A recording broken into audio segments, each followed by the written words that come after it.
Bueno, bienvenidos a todos. Buenas tardes, buenas noches, o no sé si buenas mañanas a alguien en el otro lado del continente, del otro lado del charco, como dicen, ¿verdad?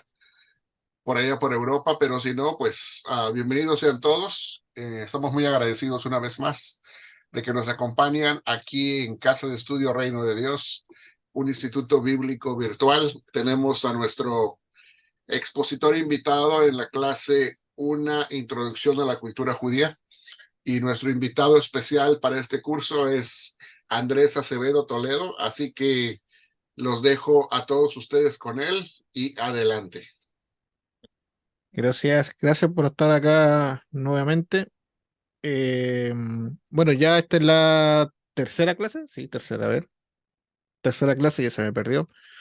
Eh, y ya hemos visto, voy a compartir inmediatamente la presentación.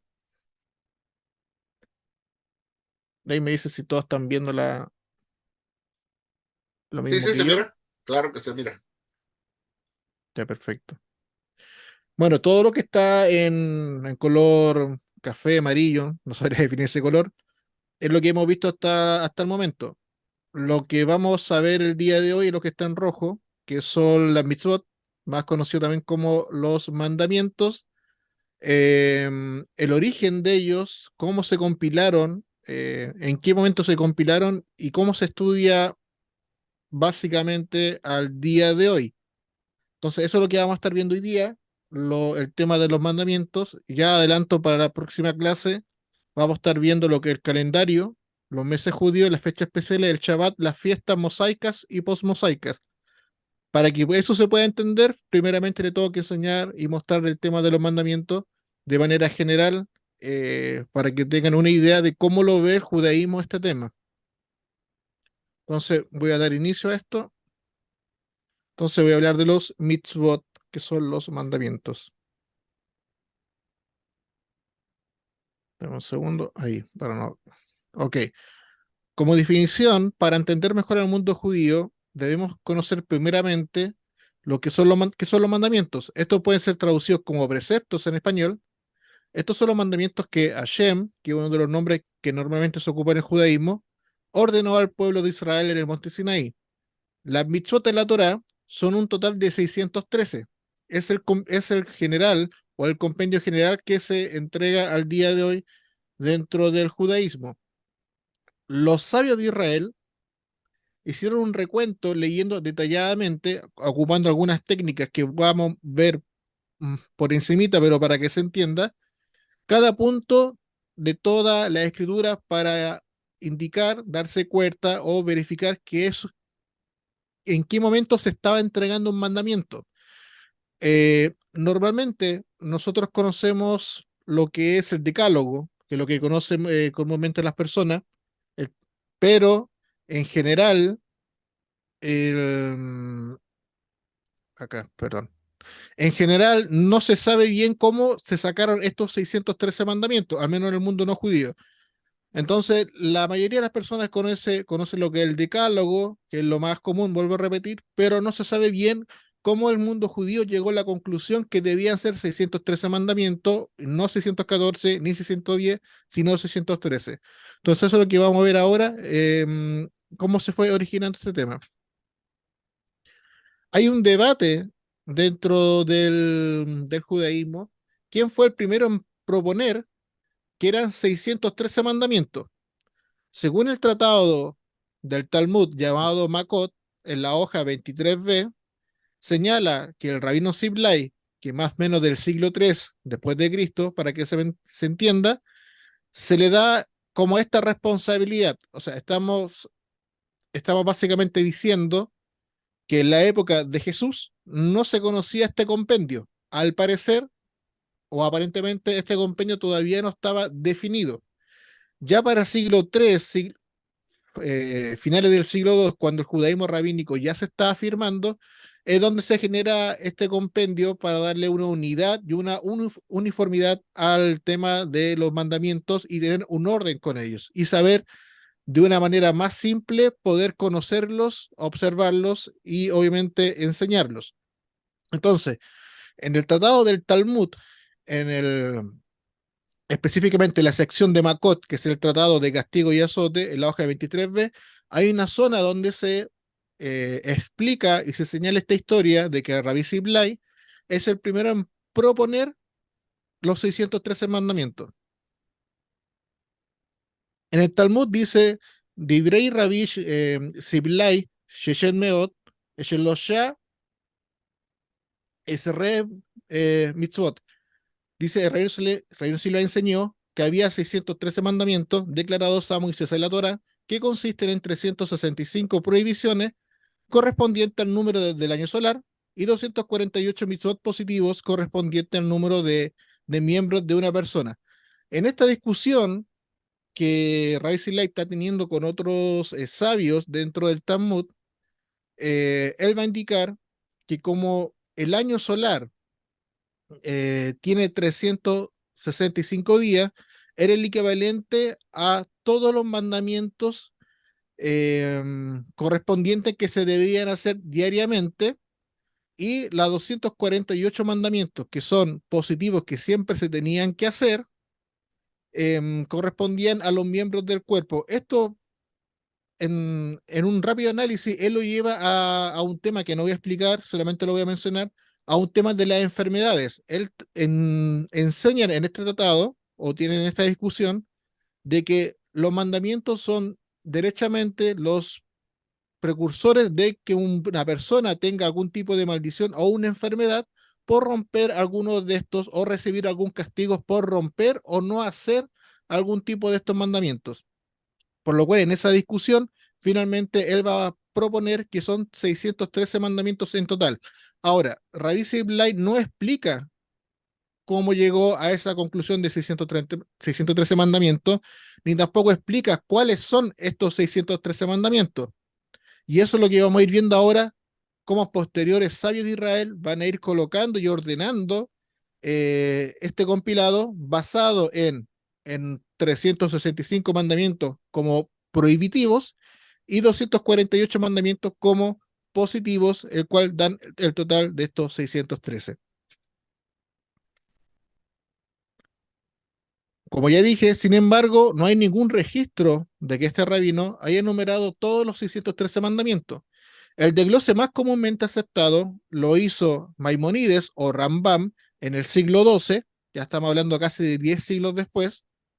Maimonides dividió los 613 mandamientos en positivos, es decir, mandamientos que hay que hacer, y que en hebreo se le dice mitzvot aseh, y mandamientos negativos, que es decir, lota hace es de no hacer, que son mandamientos prohibitivos de no hacer tal cosa, no comer tal cosa o no quebrantar tal cosa.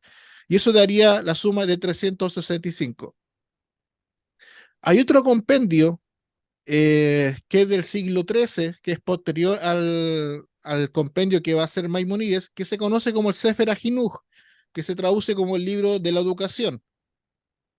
Es un texto judío medieval, no se sabe realmente quién fue, eh, aunque se desconoce este autor, se le atribuye a la escuela del judaísmo sefardí o de los judíos que vienen de Barcelona, en este caso España.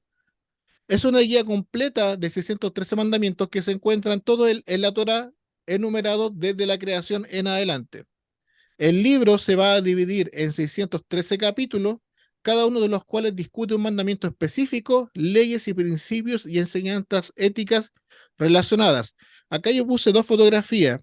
La primera, que es la hoja blanca, que es el Sefer Mitzvot de Maimonides, que esta es la portada, digamos, de la versión en hebreo. Y la otra portada, si se encuentra, es una hoja muy antigua, la hoja que se tiene prácticamente original del Sefer HaHinuch, de cómo se tenía este libro, obviamente. Estos libros, obviamente, así como lo muestro acá en el Sefer HaHinuch, perdón, ya después de la imprenta. Entonces, en el judaísmo se manejan dos compendios al día de hoy. Uno, el más famoso, el Sefer HaMitzvot de Maimonides, y el otro, que el Sefer HaHinuch, que es igual de famoso, pero se estudia más en círculos, digamos, más ortodoxos, el Sefer HaHinuch. El Sefer HaMitzvot de Maimonides está traducido a varios idiomas, incluyendo el español. El Sefer HaHinuch hasta donde tengo entendido, no tiene traducción a otro idioma, está en su original hebreo, probablemente esté en inglés, yo al menos no lo he encontrado nunca en inglés, pero está específicamente en hebreo, a diferencia del Sefer HaMitzvot de Maimónides. Entonces, vuelvo a repetir, estos son los dos compendios que tenemos actualmente en el judaísmo, de los cuales nosotros nos alimentamos para conocer cuáles son todos los mandamientos que están registrados en la Torá, desde Génesis hasta el libro de Devarim, que es el Deuteronomio. Ok, este es el orden. No voy a mostrar obviamente todos los mandamientos, que sería una lírica interminable. Este es el orden que le da el Sefer HaJinuj a de cómo se debería contar los mandamientos. El Sefer HaJinuj va a empezar desde el primer mandamiento que se le da a Adán y Eva, que es Pru Urbu, que se traduce como concebir, multiplicar y criar hijos justos, que es el mandamiento que le dan a Adán, ¿no es cierto? Concebir, multiplicarse de ahí en adelante. El segundo mandamiento que va a aparecer en la Torah posterior al Prurbu, que es la multiplicación, procrearse, es la Milá, que es la circuncisión. Es el segundo mandamiento que aparece a continuación del mandamiento número uno dado a Adán. El siguiente mandamiento que trae el Sefer HaJinuj en el orden que va apareciendo es no comer el nervio ciático, perdón, del animal, que esto fue dado al patriarca Jacob, el cual se le prohibió comer este nervio ciático por el tema de la cojera que le va a dejar el ángel, y de ahí después la Torá va a registrar que ese es un mandamiento que se debe aplicar. Estos tres mandamientos van a aparecer en la parashá o la sección que se lee la primera lectura del año, que en el libro de Génesis, conocido como el Sefer Bereshit, como ya vimos en otras clases, y que es la primera lectura que se hace anualmente. Entonces, cuando se inicia la lectura del libro de Génesis, ya sabemos que en la primera sección o en los primeros más o menos 15 capítulos van a aparecer tres mandamientos: el concebir, la circuncisión y el no comer el nervio ciático. Luego, el Sefer HaJinuch nos va a decir que el cuarto, el quinto, el sexto y el séptimo y octavo mandamiento van a aparecer en el libro del Éxodo, específicamente cuando los hijos de Israel van a salir de la esclavitud de Egipto. Y el primer mandamiento que le da a Israel como nación, no como individuo, sino como nación, es consagrar el nuevo mes y el paso del año. Es decir, que el primer mandamiento que se entrega como nación es el calendario. Ya, ese es el primer mandamiento que se entrega en el libro del Éxodo al pueblo de Israel, es el calendario, para que pueda contar los meses y los pasos de los años y pueda tener también un conteo sobre las festividades o las cosas que van a suceder en adelante. Ese es el cuarto mandamiento que va a aparecer en la Torá según el Sefer HaJinuch en el libro del Éxodo. El quinto mandamiento va a aparecer ya como degollar el sacrificio de Pesaj. Como sexto mandamiento va a aparecer en ingerir y comer todo el sacrificio de Pesaj. Estamos en este contexto de cuando están pasando la plaga de la muerte y están todos reunidos dentro de las casas, con las casas marcadas con la sangre del cordero. Esto es lo que está sucediendo y ahí es donde se entregan estos mandamientos. Luego se también ingiere ahí y se da el mandamiento de no ingerir este sacrificio crudo o cocido en agua, tiene que ser asado. Y como octavo, no dejar sobrante de la carne del sacrificio de Pesaj o de la Pascua al siguiente día. Bueno, este es el orden que le va dando el Sefer HaJinuch para ir, para ir estudiándolo de manera temática, cada mandamiento que va apareciendo en la Torá según su contexto o lo que está sucediendo dentro de la historia de la Torá. Ahora, tenemos el otro orden del Sefer HaMitzvot de Maimónides. Este orden, si se dan cuenta en pantalla, es completamente distinto al orden que entrega el Sefer HaJinuch. Maimónides,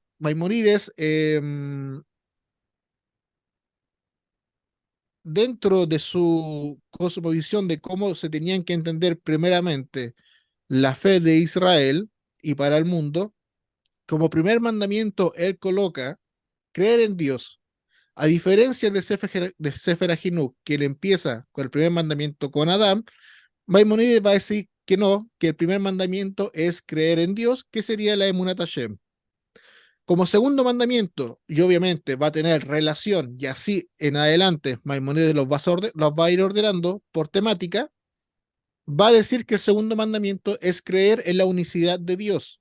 Eso se llama Yehud Hashem, que hay un solo Dios y no hay más. Eso es lo que va a enseñar Maimónides. Como tercer mandamiento, él va a indicar que es amar a Dios. El cuarto, temer a Dios. El quinto, servir a Dios. El sexto, apegarse a lo que indican los sabios, que esto está sacado del libro de Deuteronomio.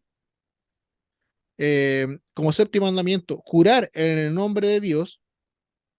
Como octavo mandamiento, emular a Dios. En el noveno, santificar el nombre de Dios, que esto se hace bastante, el Kiddush Hashem, se hace mucho, mucho, y especialmente en el día de Shabbat y en la cena de Kabbalah Shabbat los días viernes. Eso ya lo vamos a ver la próxima semana. El décimo mandamiento va a decir que es la lectura diaria o la recitación diaria del Kriyat Shema, de lo que vimos la semana pasada, de toda la estructura, cómo se había estructurado la declaración, digamos, comillas, de fe de Israel, indicando que Dios es uno, y haciendo una unión de dos pasajes del libro de Deuteronomio y uno de Números para hacer la declaración completa de la creencia de Israel. Y y como décimo primer mandamiento, dice que también enseñar y estudiar Torah también es un mandamiento, y esto también está sacado del tema del Shema. Entonces, antes de continuar, quiero ver si tienen duda o consulta de lo que he presentado hasta el momento. Yo sé que puede sonar un poco harto lo que estoy mencionando ahora.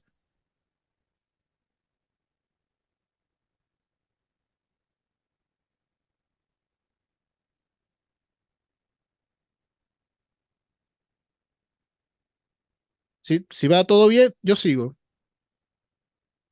¿Nadie tiene ninguna pregunta? ¿Se va entendiendo? ¿Queda alguna duda? Si no, para seguir. Ok. Profe, una Ya, pregunta. dígame. Ah,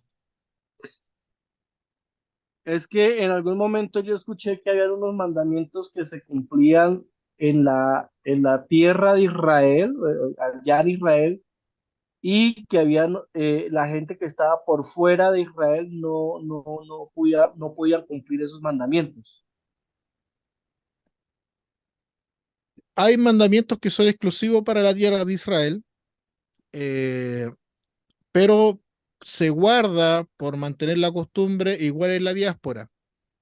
Por ejemplo, el mandamiento de la festividad de Sukkot es un mandamiento directamente para Israel, pero de igual forma nosotros la practicamos igual en toda la diáspora. Y es por un tema de no perder la forma de guardarlo, ni la tradición de cómo guardarlo. Actualmente, muchos de los mandamientos que deberían cumplirse exclusivamente en la tierra de Israel ya se hace también en toda la diáspora. Y vuelvo a repetir, para que todas las comunidades no pierdan las costumbres y la forma de guardar el mandamiento, al igual que en la tierra de Israel. Pero sí, John, hay mandamientos que son exclusivos que tenían que darse en la tierra de Israel. Una pregunta. Dígame. La doctrina de diezmar se acostumbra en el pueblo de Israel también, como un mandamiento. A ver, ese es otro tema, no, no es el tema del día Ah, de ok, hoy. I'm sorry, Entonces, disculpa. para no irme para allá. Ok, Pero sí yes. le puedo decir que en Israel no se diezma. Ya se hace de manera como tradición, pero no como obligación porque no hay ni templo ni sacerdocio. Ok, gracias. Ujú. Em, ok. ¿Hay otra consulta? Si no, podemos seguir. Andrés, perdona, sí. Dijiste que los 613 mandamientos se originan en el año 3, me Siglo parece tres. haber visto, después Sí, en la era común, ¿no? sí, correcto. Y que pues nunca antes nadie se puso a contarlo. Hasta donde tenemos registro, según el Talmud, no tenemos un registro hacia atrás que se haya tenido, ni históricamente tampoco, que se haya tenido un compendio de la cantidad de mandamientos que hay en la Torah en total. Porque, por ejemplo, una persona que no sabría cómo identificarlo, tú vas a la Torah, vas al Decálogo, ok, tengo los primeros 10 mandamientos, que los vamos a ver que en realidad eran más, pero son 10, normalmente se entiende. ¿Cómo identifica el resto? Por eso, Entonces, en lo que se convencían si era un mandamiento o simplemente era un dicho, tomó todo ese tiempo para poder establecer que en realidad era un mandamiento, una orden. probablemente sucedía que como Israel ya en el siglo III está fuera de Israel, al igual que tuvieron la necesidad de escribir la tradición oral, que se va a conocer como la Mishnah, y tuvieron la necesidad de formar el canon de la Biblia hebrea, también hubo la necesidad de hacer este compendio mandamiento, cosa que cualquier judío dentro de la tierra de Israel o fuera de la tierra de Israel conociera exactamente los mismos compendios. Pero, como mencioné, en el siglo III, Rabbi Siblai y esa discusión que hay en el Talmud no te deja claro cuáles son los 613. Claro, entonces, Solo menciona el número. Como eso se fue generando un problema con el tiempo, Maimonides, Rambam, ya en el siglo XII, ve una necesidad de ordenar los sí, mandamientos. Probablemente había una noción oral en todas las comunidades, pero no había un compendio que te diga, estos son los mandamientos que en realidad entrega la Torah. entiendo, entiendo. Entonces no hay Eh, evidencia que se vivían 600 o se obedecían 613 mandamientos antes de ese ordenamiento por Maimónides. correcto. Por eso yo dije en un Ujú. principio que en la época de Jesús estos compendios no se conocen, porque no existen todavía estos compendios. Excelente, gracias. Eh, Se conocen muchas cosas de manera oral, pero todavía no se escriben como compendio. Es como llegar con un papel, Señor, los apóstoles llegaron con un papel y dijeron, estos son los mandamientos y estos no son los mandamientos. Entonces es complejo porque no hay un compendio Y sobre cuál sí, cuál no. no estaba sistematizado lo que tú quieres decir. Correcto, no estaba sistematizado. Todo eso se va a crear dentro del judaísmo rabínico al momento que se empieza a ordenar la información. Muy bien, muchas gracias. Una pregunta rápida, Andrés. Hay algunos lugares en donde yo he leído y en lugar de utilizar la frase 613, se utiliza un equivalente en forma de acrónimo en el mismo judaísmo, que se pronuncia Tariag, que significa 613, ¿no? Tarea Solamente, Hamid, sí, ajá, Tarea Hamishbot, sí, de hecho hay libros que de hecho se llevan a sí mismos. Tarea Hamishbot, 613 mandamientos. nada más para que la gente lo sepa, que cuando aparezca esa palabra, Tariag siempre significa la misma cantidad de números. Correcto, Es como que estuviera deletreado en lugar de puesto en dígitos, ¿verdad? sí. Nada más quería O sea, mencionar eso. para que se entienda dentro del alefato hebreo, la letra es un número también. Entonces va a estar escrito, pero tú estás leyendo 613, pero en Ujú. letras. ¿Ya? Porque el alefato funciona como letra, funciona como símbolo y funciona como número. ¿Ya? Eso. Entonces continúo. Eso es todo.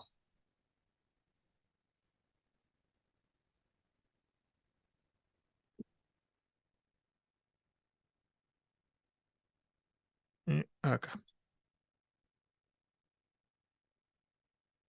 Ya. Entonces, lo voy a poner acá. Ok, los tipos de clasificación. Ahora que sabemos que son 613 mandamientos, sabemos cuál es el compendio de los mandamientos. Lo que vamos a ver ahora es cómo se clasifican estos mandamientos. Es decir, sabemos que hay 613, sabemos que hay dos compendios, y ahora el judaísmo lo que va a hacer, los va a clasificar por temas o por tipo de mandamiento. Entonces, según la definición que coloqué acá, la clasificación de los mitzvot, algunos de ellos tienen una explicación dada por la propia Torá, es decir, que no tiene mucho cosa que darle vuelta, sino que es de entendimiento simple. Otros son explicados por los jajamín, que son los sabios, cuando son mandamientos más complejos de entender de cómo tendrían que aplicarse y en qué ciertas circunstancias se deberían tomar o no. Otros pueden ser entendidos con la lógica humana, pero hay varios que entre sus fundamentos permanecen en secreto para los hombres. El único hecho es que deben ser igual respetados. ¿A qué me refiero en esta parte que son como secretos? Es que no tiene ninguna lógica el mandamiento como está dado. Ya no tiene... eh, es un mandamiento que es extraño, pero que no tiene una explicación. Por lo tanto, los sabios de Israel van a decir, se tiene que guardar de igual forma. Se intenta buscar algún tipo de explicación, pero en realidad no tiene mucho sentido como está dado, por lo cual simplemente uno lo observa sin cuestionar más o menos a qué se refiere. Y ahí vamos a ver algunos ejemplos.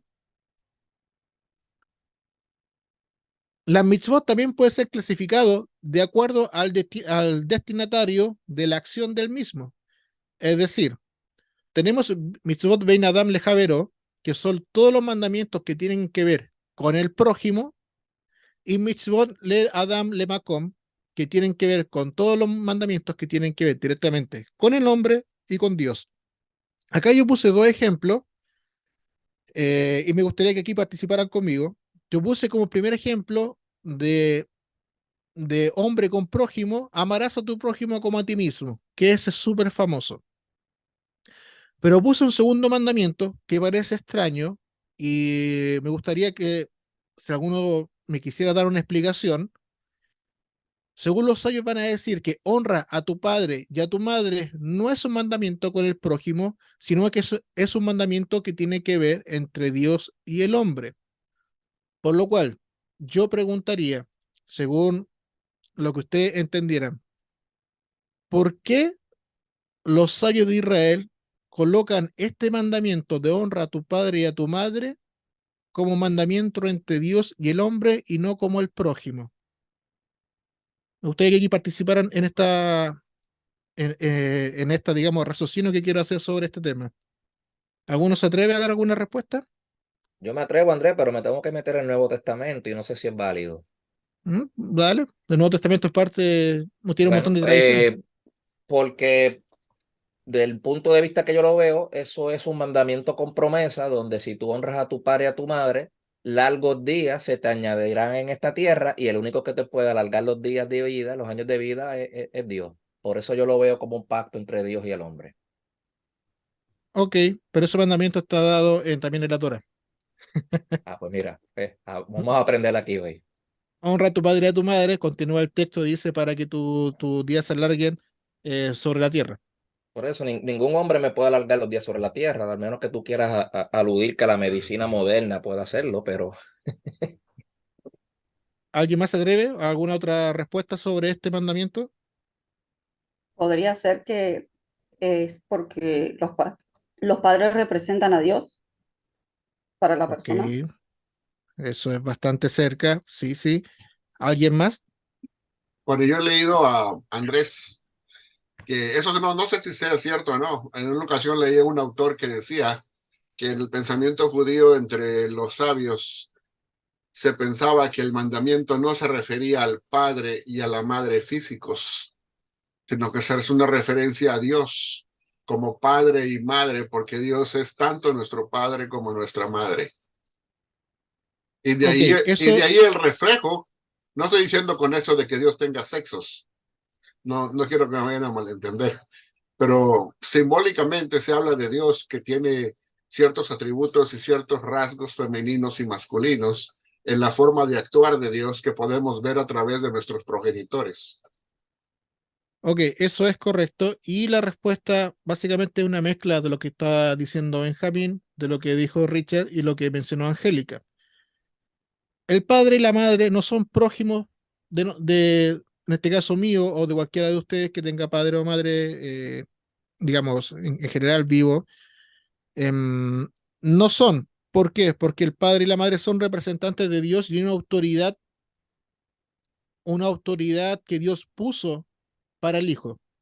Y esto lo pueden sacar del libro de Proverbios, donde dice el libro de Proverbios que escuchen el mandamiento de tu padre y el consejo de tu madre, ¿no es cierto? Y ahí usted sabe lo que viene después del libro de Proverbios, voy a parafrasear, para que te vaya bien. Y porque todo tipo de autoridad que tiene los padres y los madres, el hijo tiene que obedecer. Y es por eso que también está el mandamiento del hijo contumaz, está el mandamiento que tiene que ver con los votos, donde el padre puede anular un voto de la hija, etcétera, y se van a dar muchas cosas. Como el padre y la madre representan un poder cedido por Dios para formar como una autoridad sobre el hijo, por lo tanto, no es prójimo, sino que es un representante de Dios para el hijo. Por lo tanto, el hijo, al honrar a su padre y a su madre obedeciendo lo que le están indicando, tal como dice el libro de Proverbios, ya que lo junto con lo que indicó Richard, es para que este hijo crezca sano, crezca sabio y los días se alarguen lo más posible. Y digamos que el judaísmo se enseña que una persona, si muere de edad profética, sería de 120 años. Entonces, digamos que con este raciocinio que fuimos dando, los sabios fueron diciendo, esta es la forma de ir, digamos de manera general, ir clasificando los mandamientos. Los mandamientos de entre el hombre y el prójimo son un poco más fáciles de clasificar porque son la gran mayoría. La gran mayoría de los mandamientos que están en la Torá todos tienen que ver con el prójimo. Y y en menor categoría, obviamente, no menor categoría, perdón, en menor número tienen que ver con Dios. ¿Por qué? Porque el judaísmo enseña que, que si tú no te llevas bien con el prójimo, no te vas a acercar nunca a Dios. Y es por eso que todos los sacrificios que tienen que ver con Dios, para que sean aceptados, primeramente, tienes que llevarte bien con tu prójimo, con tu esposa o con tu hijo, si no, esos sacrificios se consideraban inválidos. ¿Ya? Y es por eso que después Israel, en el futuro, especialmente en el libro de Isaías, va a retar, ¿no es cierto? Y va, en este caso, a castigar a Israel porque estaba presentando sacrificios que Dios no pidió y sacrificios que llevaban un defecto, que no necesariamente tenía que ser físico, sino que tenía que ver que estaban incumpliendo los mandamientos que tenían que ver con el prójimo. Y aquí tú lo puedes enlazar con el Nuevo Testamento, cuando iba una persona a presentar un sacrificio diciendo que es Corbán, luego Jesús le increpa y viene toda esta escena de que es para los padres, perdón, que esto se lo dé primero a los padres después, y no llevarlo al sacrificio porque tiene primero que honrar a sus padres. Y hay otro caso, si me equivoco me corrigen, que también va a presentar un sacrificio a una persona y Jesús le dice que si tiene algo o alguien tiene algo contra ti, primero arréglate con esa persona y luego presenta el sacrificio. Ya todo esto que yo estoy mencionando tiene que ver con esta clasificación de mandamientos, ¿no es cierto? De amar al prójimo, de no asesinar, de no codiciar, de no engañar, de no poner tropiezo al cojo, etcétera, etcétera, que es la mayor cantidad, que son entre hombre y prójimo, y luego ya con temas de sacrificio, honrar a los padres y a la madre, que tienen que ver directamente con Dios. Bueno, esta es la primera clasificación que le dan a los 613 mandamientos. Tenemos un grupo con el prójimo y un grupo con Dios. Ok, en cuanto a la clasificación de los mandamientos, que tiene que ver con lo racional, estos se van a dividir en tres categorías. La primera categoría se llama edut o testimonios. Son todos los mandamientos testimoniales, tales como el Shabbat, el Pesaj y Sukkot, que al español vendría siendo el sábado, la Pascua y la fiesta de los tabernáculos, que vienen a mostrarnos alguna señal entre el Eterno y su pueblo Israel. Shabbat reafirma la creación del universo y el día de reposo designado, mientras que la Pascua, que el Pesaj, recuerda siempre el testimonio del éxodo de Egipto. Entonces, todos los mandamientos, y Sukkot, que representa y hace recordar a Israel, que Israel vivió en tiendas desarmables mientras viajaban por el desierto. Eso significa Sukkot. ¿Ya? Entonces, todos los mandamientos que tengan que ver con algún tipo de recordatorio y guardarás esto como recordatorio para tus hijos por tal cosa, esos mandamientos de tipo edut o tipo testimonial. Luego tenemos un segundo grupo que se va a clasificar como Hukim. Y estos son todos los mandamientos o los estatutos que no tienen ningún tipo de explicación.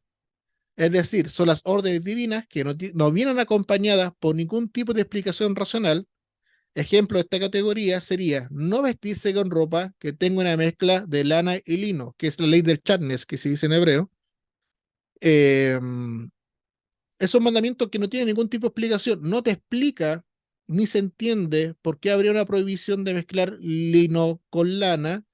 Eh, También hay mandamientos que tienen que ver directamente con las comidas, que tampoco explica por qué no se debería comer. Hay varios mandamientos de este tipo que no tienen una explicación racional, que no se entiende por qué se dio de esa forma, pero que se guarda y se entiende, se guarda, se entiende y se enseña de todas formas. Y un tercer grupo que se conoce como Mishpatim, que también es el nombre de una parashá que se estudia durante el año, que significa ordenanzas. Estos son los mandamientos más racionales que se pueden entender de manera simple, sin mayor explicación, tales como no asesinar, no robar, no desear las pertenencias del prójimo, no desear la mujer del próximo, etcétera. Entonces, tenemos los 613 mandamientos. De esos 613 se van a dividir en 365 mandamientos de no hacer, 248 mandamientos de los que se tienen que hacer, que van a representar, en este caso, los días del año y las partes del cuerpo, según lo que se entendía antiguamente. Y de esos grupos va a estar dividido después en dos grupos, que son los mandamientos con el prójimo y los mandamientos con Dios. Luego se hace otra subdivisión, ahora, para identificar cuáles son los mandamientos que tienen que ver con los testimonios, los mandamientos que no tienen mayor explicación, pero que se deben guardar de todas formas, y los mandamientos que que tienen una explicación bastante simple y no hay que hacer mayor vuelta o buscar algún tipo de explicación, digamos, más rebuscada para entenderlos, como esto, de no asesinar, no robar o desear las pertenencias del prójimo. Si nos damos cuenta, se empieza a dar un orden y subdivisiones o subgrupos a los mandamientos. ¿Por qué? Porque hay mandamientos que se tienen que cumplir de manera en un momento específico en el año, pero el resto del año no se va a guardar porque son mandamientos que están aludidos a una tierra, a un tiempo y un espacio. Por ejemplo, nosotros guardamos Shabbat un día a la semana, no guardamos Shabbat toda la semana. Eso sería un mandamiento de tipo, espacio, tiempo que solamente afecta una vez a la semana en nuestros días. Al igual que la festividad de Pascua, la celebramos una vez y todos los mandamientos que tengan que ver con el Pesaj se celebran simplemente en la época de Pesaj. Y así igual con Sukkot o con todos los tipos de mandamientos. Entonces, nosotros guardamos todos los mandamientos durante el año. No, porque hay mandamientos que tienen que ver con tiempo, espacio y lugares. Y es por eso también que al día de hoy la gran mayoría de los mandamientos que pertenecían al templo están suspendidos, digámoslo de esa forma, porque no tienen cómo cumplirse, porque no está el espacio designado para que se puedan cumplir. A diferencia de los hukim, que la gran mayoría son, son mandamientos de uso diario. Por eso dicen no mezclen lana con lino. Y un mandamiento fácil de cumplir, entre comillas, dependiendo cómo está la ropa el día de hoy, de no te mezcles con este tipo de cosas y cumpliste el mandamiento. Y los mishpatim, obviamente, que en su mayoría son de no hacer. Ahora, la gran mayoría de los mandamientos que el pueblo judío cumple es no haciendo. ¿Ya? Las personas piensan que son 613 mandamientos y que son súper difíciles de cumplir. Y la verdad es todo lo contrario. La gran mayoría de los mandamientos se cumplen no haciendo nada. Es decir, uno no anda robando, no anda matando a nadie, no anda deseando las cosas del prójimo, uno no le va colocando por el camino, pasa un ciego y le voy a poner el pie para que se caiga. La gran mayoría de estos mandamientos se cumplen no haciendo nada. Al igual que el Shabbat. El Shabbat tiene una gran cantidad de mandamientos y como se cumplen, no haciendo nada. Es decir, que en Shabbat usted puede cumplir los 613 mandamientos, entre comillas, para que se entienda la idea, no haciendo nada porque es un día de descanso. Es el día que usted va, en el mundo judío, va a la sinagoga, hace sus rezos, no tiene que trabajar, no tiene que, no tiene que cargar nada, no tiene que andar con dinero, o sea, no tiene que hacer nada, básicamente. Humorísticamente se dice que si en Shabbat se queda dormido todo el día, cumplió un montón de mandamientos. ¿Por qué? Porque le abrió los ojos el día Shabbat y cumplió la gran mayoría de los mandamientos de ese día. Entonces, no se entiende como una carga pesada. Como un mito que es difícil de cumplir, pero en realidad no. Ya, y vuelvo a repetir, porque la gran cantidad de mandamientos, la mayoría son de no cumplir. Y la gran mayoría de mandamientos que se tienen que hacer, la mayoría son del templo. Entonces ya tenemos un grupo gigante que uno cumple diariamente sin mayor esfuerzo. Por ejemplo, el Shema Israel, que mencionamos hace 2 semanas, que es tan simple como abro los ojos y digo Shema Israel, Adonai Eloheinu, Adonai Echad, y cumplí el mandamiento. Otro mandamiento de agradecer, que el mundo judío lo estableció en los libros de rezo, uno abre los ojos, dice Modiani Lefaneja, Melejai Bekayam, Chejersatabi, Nishpati, Rabá Emunateja, que en español sería, te agradezco, oh Rey viviente, por haberme devuelto el alma y poder agradecer tu nombre, básicamente. Y cumplió un montón de mandamientos más. Son cosas simples. El mundo judío, a través de los mandamientos, hace cosas simples. Lo mismo sucede con el tema de las comidas. Voy a dar un ejemplo súper sencillo, o que parezca un poco ridículo, pero sencillo. Al judío se le prohíbe comer carne de cerdo. Uno va al supermercado, uno mira el cerdo y no va a comprar cerdo. Cumple un mandamiento. Algo tan simple como eso. Entonces, según estos ejemplos que estoy dando, son cosas sencillas de cumplir. Se ve como harto, se ve como un compendio gigante, muy, muy, muy grande, y estas subdivisiones se ven como súper académicos, pero en realidad son sencillos, ya que tiene que ver con el diario de vivir del judío, no tener balanzas deshonestas, pagar el sueldo si usted es jefe, el día que corresponde a su trabajador, no es algo. Entonces, dentro del judaísmo se enseña, y dentro de la costumbre del judaísmo se enseña, que una persona que quebranta un mandamiento es una persona que se volvió loco, porque solo un loco quebrantaría un mandamiento tan simple de cumplir. ¿Ya? Eso es parte de la tradición judía y de la cultura judía.